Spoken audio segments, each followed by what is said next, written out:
All right, I'm here with Lake Taylor head football coach Hank Sawyer. His Titans with their first shutout of the year, 42-0 over Booker T. Washington. Coach, I thought we forgot how to do that. Hey, but you picked a great time to get some shutouts here on the board, and I heard a couple of your players saying, "Hey, we're going to get some donuts now, maybe, right?" Yeah, they get some donuts in the morning.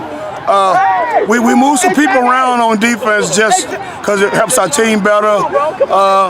Kids are really listening to the coaches in our offensive and defensive and special team. We got a nice little kicker. The kicking game is coming together. Yeah, Mr. Bueno, 6 for 6 on PATs, yes, right? He's pretty good, yes. Speak on two against this Booker T team that came in 6-3. They have one of the area's best rushers in Rodney Hammond. We'll get to your running back in a second, how sensational he was. But to shut them down, what was kind of the keys and principles you harped on? Put a lot of people around him. Run to the ball and arrive in a bad mood. And you're seeing some guys step up on all three levels. In particular, I think three of the guys that have really set the tone for you, Tavion Copeland, a senior, along with the outside guys in Corey Holloway and Keem Wright. And the guy that stepped up, I think, emerging is Dallas Spool for you. Yeah, well, yes. Yeah, those guys are stepping up and they're making some plays for us. And it's a team defense. And sometimes you're going to get blocked for the team.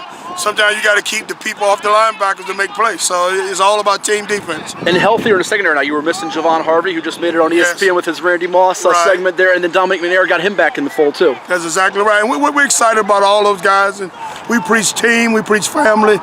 It's playoff time, and we got to put some things together and see where it takes us. A pick 6 on defense for Jeff Foster, huh? Yes, you know, they all mad with me. He's my pre-vet guy, and he goes in and he gets the pick 6, and all the other guys look at me like, wow. But, you know, Raylan Manley got a pick tonight, his first pick of the year, so that was very good for us. Yeah, your secondary stepping up, and Foster, a sophomore quarterback who's playing fine for you. Your sophomore running back, Malik Newton, what can you say? A 99-yard touchdown run, a school record. Yes, I'm just glad he's on my team, but he's got a different heartbeat. You know, he's got Kool-Aid running through his veins, and before the play, he knew how long it was. And he says, "Watch this." He told me he was going to run through the fence. Yeah. So you know, I said, "Well, you don't have to run through the fence, but run to the goal line and then get a referee the ball." Is that something, a couple more for you, that you try to cultivate here at Lake Taylor? Is no matter the circumstance, backed up in your own end on 3rd and 10, that have that championship mindset of no matter what we're facing, the elements, we're going to have to, perform. Well, we don't want to punt out of there, and when we tell our offensive line, if you move the line of scrimmage and we trap that thing, and it has nothing to do with Booker T.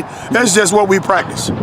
What have you found out about this football team? You guys are 9-1 going into the playoffs, probably a number 2 seed. Looks like you may draw Smithfield next week, which could be a revenge game from last year's postseason. You've beaten 3 potential 9-1 football teams in Freedom, Phoebus, and Maury. What have you learned about your team? They have a lot of resiliency. They come to play every game, and they still got a bad taste in them off us losing that game to Norfolk. You know.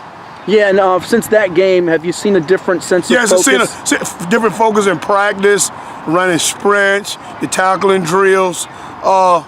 You know, they helped us to wake up about our goals for this year. And lastly, I know the coaches give the cliche of it's one game at a time and all those things, but you're a veteran of this postseason thing now. You've won a couple of state championships, been to the state title game multiple times. What are you going to tell your guys, and what's it going to take for you to get back to that point and have a chance in December? We're trying to get to the state championship game. One game at a time, 1 week at a time, focus on that team. You know, I have to go scout different opponents, but the players, when we get them opponent, that's who we're gonna focus in on them. And you know, they committed to a huddle. Our kids are really looking at things, and I shoot them text messages, look at this or look at that, and they're doing it. Well, Titans get a shutout and some donuts going to the playoffs. Yes. We'll see you soon. Well, thank you, Matt.